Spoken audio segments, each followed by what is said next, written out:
ఇంకా వచ్చేదైతే వైఎస్ రాజశేఖర రెడ్డి వాళ్ళ అబ్బాయి ఎందుకని ఎలా చెప్తున్నారు? జగన్మోహన్ రెడ్డి గారే. వైఎస్ఆర్ కాంగ్రెస్ పార్టీ గెలిచిద్ది. ఎలా చెప్తున్నారు? వాళ్ళకి పెట్టిన పథకాలు వాళ్ళకి జనాల్లో మంచి ఇది ఉంది, స్పందన బాగుంది. ఓకే. కంపల్సరీగా జగన్మోహన్ రెడ్డిని చూసి అన్ని ఎమ్మెల్యే సీట్లు అన్నీ కంప్లీట్గా కొట్టేస్తాయి. దానిలో అసలు ఎటువంటి ఇది డౌటే లేదు. మంచి జరిగిందంటారా జగన్ గారి వల్ల?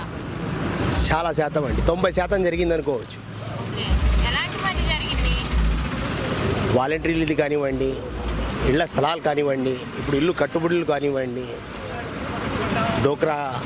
డోక్రా మహిళలకి ఇది జాబ్స్, ఓకే. అన్ని విధాలుగా చూసుకున్నా, ఏ విధంగా చూసుకున్నా కూడా తీసి పారేసేది అయితే అంటూ ఏమీ లేదండి. ఓకే. మరి ఆయన ఇచ్చిన సెంటు భూమి దేనికి పనికిరాదు అంటున్నారు కదన్నా? అంతకుముందు అది కూడా లేదు కదండి. దాని గురించి ఏం చెప్పుకుంటాం? 5,000 రూపాయలు అద్దెలు కట్టుకొని, 6,000 రూపాయలు అద్దెలు కట్టుకొని అదే సెంటు భూమిలో రేకుల షెడ్యూల్లో ఉన్న వాళ్ళు చాలామంది ఉన్నాం, మళ్ళాంటి వాళ్ళు. ఓకే. ఇవాళ సెంటు భూమి మనకి ఇచ్చారు అంటే దాంట్లో ఇల్లు కట్టిస్తున్నారు, అది మంచిదేగా. డబ్బులే పంచుతున్నాడు, అభివృద్ధి లేదంటున్నారు కదా. జనాలు బాగుండటం కూడా అభివృద్ధినేనండి. అభివృద్ధి అంటేనే 4 రోడ్లు, 4 ఫ్లెక్సులు, 4 కలర్స్ బోర్డులు కావండి.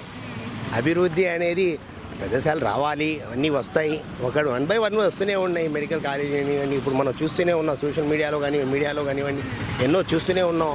ఆయన చేపట్టిని ఇవాళ ఎందుకండి మా కళ్ళ ముందు పక్కనే స్కూల్ ఉంది. ఆ స్కూల్ని చూస్తే అభివృద్ధి ఎలా ఉంది, జగన్మోహన్ రెడ్డి ప్రభుత్వం ఎలా పనిచేస్తుంది అనేది కొంచెం స్పష్టంగా కనబడిద్ది. ఆ స్కూల్ పాత గోడలకి రంగులు వేసాడు అంతే అని అంటున్నారు కదా. చెప్పిన వాళ్ళకి కళ్ళు లేవని చెప్పేసి చాలా స్పష్టంగా చెప్పేసేయచ్చు.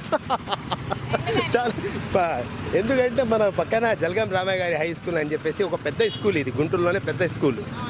ఈ స్కూల్లో కొత్త బిల్డింగ్స్ పడ్డాయి. కొత్తగా ఇంగ్లీష్ మీడియం అనేది ఎడ్యుకేషన్ పిల్లలకి చాలా అవసరం అని చెప్పేసి ఈరోజు ఈ ప్రభుత్వం తీసుకున్న స్టెప్ అసలు మామూలుగా లేదనుకోండి. ఎందుకంటే మనం ఎన్నో సంవత్సరాల నుంచి మనం ఇక్కడ చూస్తూనే ఉన్నాం. అంతకుముందు పిల్లలు ఉన్న స్కూల్ కన్నా రెట్టింపు అయ్యారు. స్ట్రెంత్ పెరిగింది, చాలా పెరిగింది. ఫ్యాకల్టీ ఉన్నారా అన్న? టీచింగ్ ఉందా అసలు స్కూల్స్లో? గవర్నమెంట్ స్కూల్స్ కదా. అవును, గవర్నమెంట్ స్కూల్స్ అంతకుముందు అయితే వేరే విధంగా ఉండేది. ఇప్పుడైతే కొద్దిగా పర్వాలేదండి. ఇంకా మనకు జగన్మోహన్ రెడ్డి గారి మళ్ళీ ఆయన ప్రభుత్వం వస్తే ఇంకా కొత్త ఇంకా సిల్వర్స్ అయ్యి అంటే మనం చదువుకోలేదు, మా పిల్లలు చదువుతున్నారు ఈ సిల్వర్స్ వస్తాయని చెప్పేసి అవన్నీ వచ్చినాయి అనుకోండి. ఒక ప్రైవేట్ స్కూల్తో పోటీ పడి చదవచ్చు గవర్నమెంట్ స్కూల్ పిల్లలు. ఒక పెద్ద స్కూలు, ప్రైవేట్ స్కూల్లో ఏ చదువు వాళ్ళు చదువుతున్నారో ఆ చదువు మనకు ఫ్రీగా ఓ ప్రభుత్వం ద్వారా అందటం అనేది అది చాలా గొప్ప విషయం. అది మామూలు విషయం కాదు. దాని గురించి పిల్లలేగా అని చెప్పేసి ఎవరు పట్టించుకొని ప్రభుత్వాలు చాలా చూసాం మేము. కానీ ఈ ప్రభుత్వం ఏంటంటే చిన్నప్పటి నుంచే పిల్లలకి ఒక చదువు ఉంటేనే అభివృద్ధి అనేది ఏదైనా కానీ ఫౌండేషన్ స్ట్రాంగ్ ఉండాలా. అది స్ట్రాంగ్గా ఉంది. అది దాని ఎడ్యుకేషన్లో మాత్రం నెంబర్ 1, దానిలో చూసేది ఏం లేదు. మిగతా వాలంటీర్ వ్యవస్థ పెట్టారు, వాళ్ళ వల్ల ఏ ఉపయోగం లేదంటున్నారు కదా. అది చాలా తప్పండి. అది ఒక చిన్న పని కోసం అంతకుముందు మేము చాలాసార్లు తిరగాల్సి వచ్చాయి. ఒక నెలలో 4 రోజులు 3 రోజులు సెలవులు పెట్టుకొని ఆ ఆఫీస్కి ఈ ఆఫీస్కి ఎమ్మెల్యే ఆఫీస్కి ఆ ఆఫీస్కి తిరుగుతూనే ఉండాల్సిన అవసరం ఉండేది. ఇవాళ వాలంటరీ పొద్దున్నే వచ్చేసి మా సమస్యలను తెలుసుకొని పని చేసి పెడుతుంటే ఇలాగే ఉంటాయి మాటలు. అది బాగున్న సమస్యని చూసి ఓడ్చుకోలేని వాళ్ళు మాత్రమే చెప్పగలిగే మాటలు ఇవి.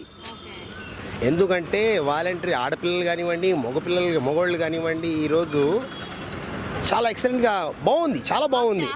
వర్క్ చేస్తున్నారు. వాళ్ళకి ఇచ్చే జీతాల్లో వాళ్ళు చేస్తున్న వర్క్కి చెప్పుకోవచ్చు. ఓకే. మరి ఇప్పుడు షర్మిలా గారు వస్తున్నారు కదన్నా, నేను రాజన్న బిడ్డనని చెప్పి ప్రజలేమన్నా అటు ఓట్లేసే అవకాశాలు ఉన్నాయంటారా? రాజన్న బిడ్డగా వచ్చారు. అంతకు ముందు వచ్చినప్పుడు అందరూ ఆదరించారు. జగన్ గారి చెల్లెలు వైఎస్ రాజశేఖర రెడ్డి బిడ్డ తను కూడా అని చెప్పేసి ఆదరించారు. కాకపోతే ఎప్పుడు జగన్ గురించి ఆమె అపోజిషన్ వ్యతిరేకతగా మాట్లాడటం, కాంగ్రెస్ పార్టీలో వెళ్ళిపోయి ఇది చేయటం జనానికి అస్సలు మింగులు పడవదు. జనాలు దానికి నమ్మరు. అది అనవసరం. అది దాని గురించి మనం ఇంకా ఎక్కువ చెప్పకూడదు ఆమె గురించి. అస్సలు 1 పాయింట్ కూడా ఉండదు మేడం అసలు. ఇప్పుడు టీడీపీ జనసేన అనే కాదండి, బీజేపీ పార్టీ కూడా మొన్న మనం విన్నాము.